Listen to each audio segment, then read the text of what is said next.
Bonjour, donc voici l'Iris Explorer i60, donc l'iridoscope i60 version 5. Donc là, il est basé sur le Canon M50, mais il y a d'autres appareils photo qui sont compatibles. Le M50 a besoin d'un adaptateur spécial pour le faire fonctionner. Ensuite, on a un tube d'extension macro.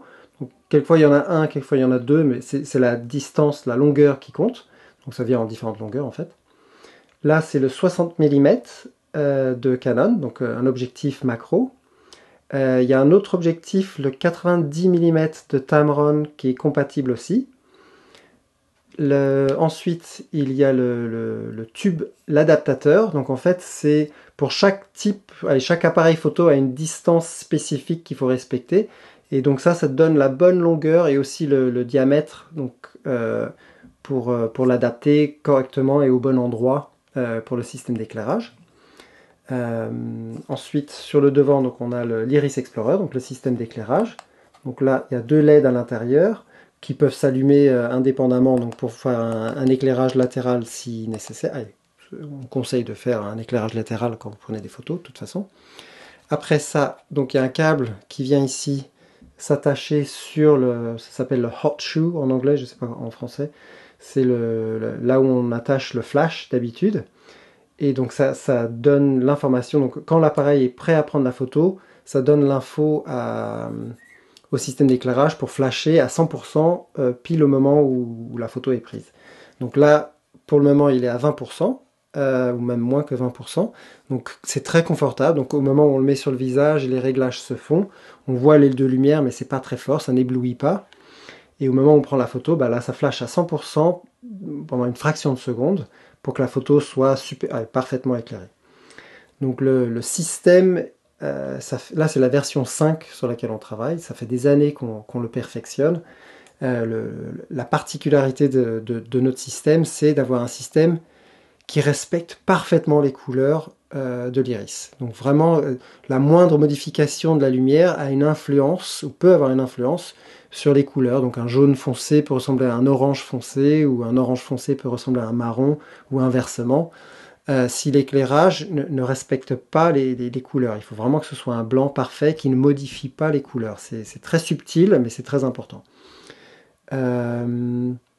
Donc le système, qu'est-ce que je peux vous dire d'autre? Donc oui, donc avec l'éclairage latéral, ce que nous on conseille, c'est quand vous prenez des photos d'iris, pour chaque iris, prenez deux photos avec les deux LED allumés.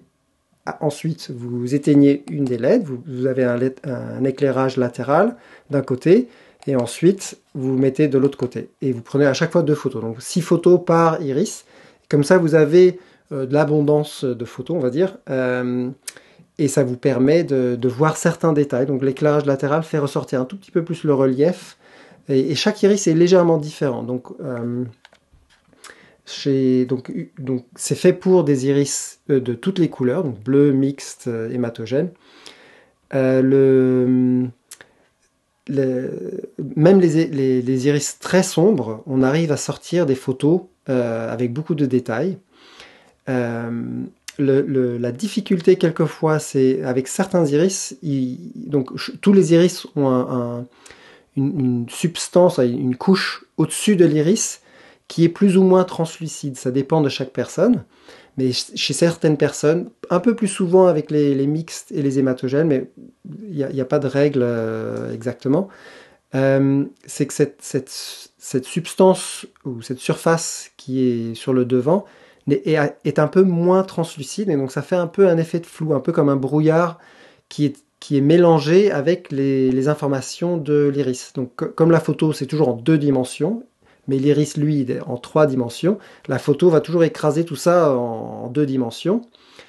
Et donc cet effet un peu flou, quelquefois, peut se mélanger et donc donner l'impression que l'image est floue, même si une partie de l'image est nette, mais comme c'est de la 3 dimensions écrasée en 2 dimensions, ça mélange un peu. Mais tous les iris sont différents et on peut rien faire avec ça, mais ça arrive, on va dire, une fois sur 10, 2 fois sur 10 à peu près, hein, où c'est un petit peu plus difficile d'avoir une image nette. Mais c'est pour ça que je vous dis, prenez des photos, 6 photos, et à ce moment-là, il y a des endroits de l'iris qui vont être un peu plus nets que d'autres. Donc ça, c'est vraiment un peu des cas d'exception, on va dire.